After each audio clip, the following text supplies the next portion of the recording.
Kamusta mga kababayan? Ngayong araw po ng linggo, October 13 na po, 2024. Meron po tayong latest weather update.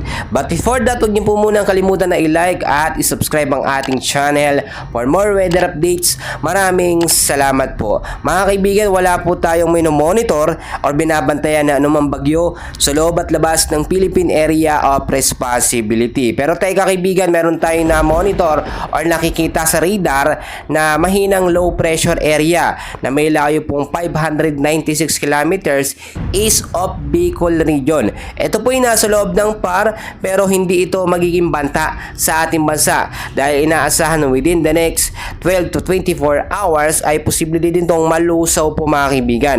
Magkagayon man, nabubuo pa rin ito bilang isang low pressure area at hindi na rin natin inaalis yung mga posibilidad na ito yung magbago ng direksyon or lumakas, no? Kaya nandyan pa rin yung posibilidad na ito ay maging isang bagyo pero maliit lamang po ang tsansa. Magkagayon man mga kaibigan, marami din nagtataka sa bigla ang pag-ulan kahapon na posible din pong maranasan ngayong araw po ng linggo, especially sa may bandang hapon.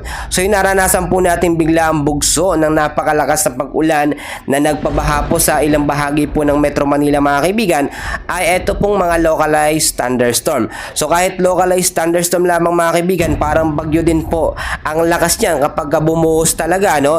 Kahapon po naapektado ang Central Luzon, Metro Manila at Calabarzon at naasahan din ngayong araw ng linggo, especially sa may bandang hapon sa gabi ay umulit po yan mga kaibigan. So mag-antabay lamang po tayo. So narito na po ang forecast weather condition natin. As of now, meron po tayong weather system o tatlong weather system. Meron po tayong shear line, northeasterly wind flow at meron din po tayong easterlies.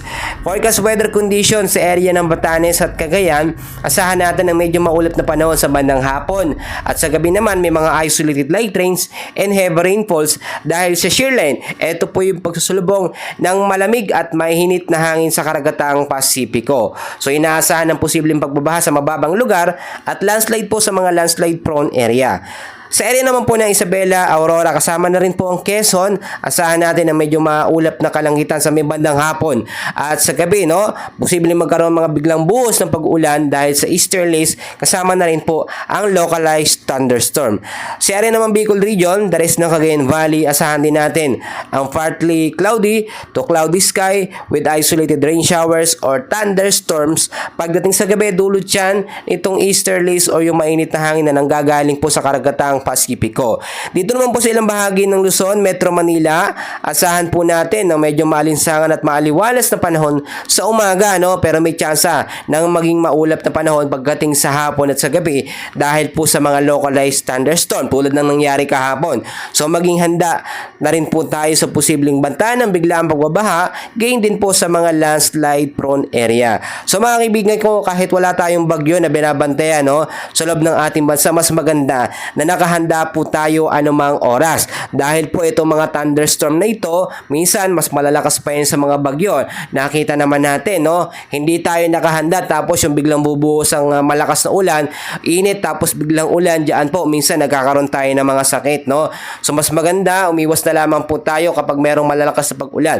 At kung kayo pilalabas sa hapon at sa gabi, ugaliin magdala ng payong jacket kapote, no? Especially yung mga magbabiyahe, no? Yung mga uuwi sa kanilang mga probinsya, yung mga gagala sa hapon, mga family or family day na lalabas po mga kaibigan. So yun lamang po update natin sa lagay ng ating panahon, and please huwag kalimutan like at subscribe ang ating channel. Maraming salamat po.